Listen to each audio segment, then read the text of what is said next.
So there's a brand new Dragonballz Z game that just came out. Now it's far from being complete, but that doesn't mean that you're not going to have any fun if you play it. So with that being said, I would definitely recommend checking this game out. At this time, the only race you can be is a Saiyan, and unfortunately you don't get to do any customizations, but there is a way around that I'll get into later on in the video. So right now there's not really much to do besides getting quest after quest and defeating the opponents that they set before you. Other than that, there's a lot of transformations and skills already in the game that you guys can test out. The combat animations and skills look really good in this game as well. The only thing is that NPCs are still a little stiff, but like I said before, the game is far from complete. There's also one code to get some extra EXP when you first start off in this game. And how you redeem this code is you just press M to go to the menu and press redeem on the left side. And the code you're going to want to enter is XP grind. And what this code does is it gives you 2 times EXP for 20 minutes. So I would suggest using this code a little bit further down the line so you can get 2 times EXP later on. Now there's one thing in this game that's actually pretty cool is every area has a boss fight. And you can do the boss fight quest as many times as you want to gain some extra EXP before you head over to the next area. Now boss fights are harder than regular NPCs obviously, but there's an easy way to kill them. You can pretty much spam any beam that you have to keep them at a distance so that they don't do any damage to you.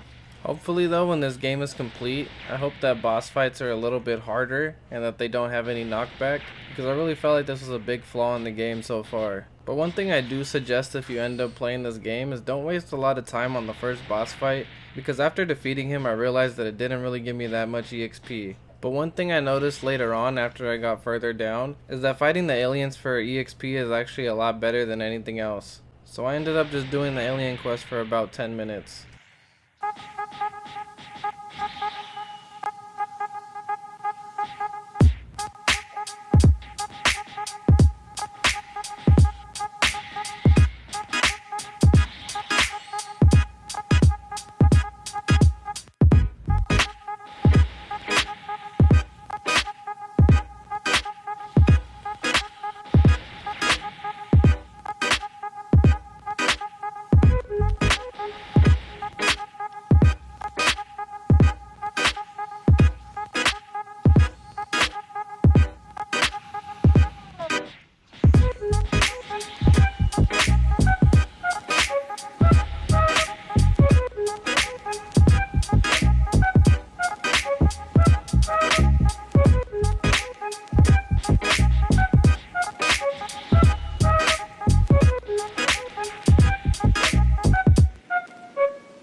But as I was fighting the aliens, I got a little bit too confident and I ended up dying.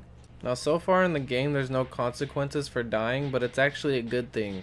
Because I noticed every time you die it gives you a new customized character, and it also gives you a different fighting style.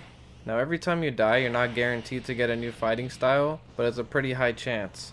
So I tested it out for a little bit to see how many fighting styles I could actually get, and the first one I got was Trunks' fighting style. Now the only downside to this is you get his fighting style, but even if you spawn in with a sword as an accessory you still don't use it. Now I'm not gonna lie, the next 2 fighting styles I couldn't figure out who they were, and I looked for a Trello but I couldn't find anything on it. But other than that, the fighting styles still look pretty cool, and it looks like they put a lot of time and effort into these. Now the last fighting style I found was Vegito's fighting style, and it's honestly one of my favorite in all of Dragonballz Z history.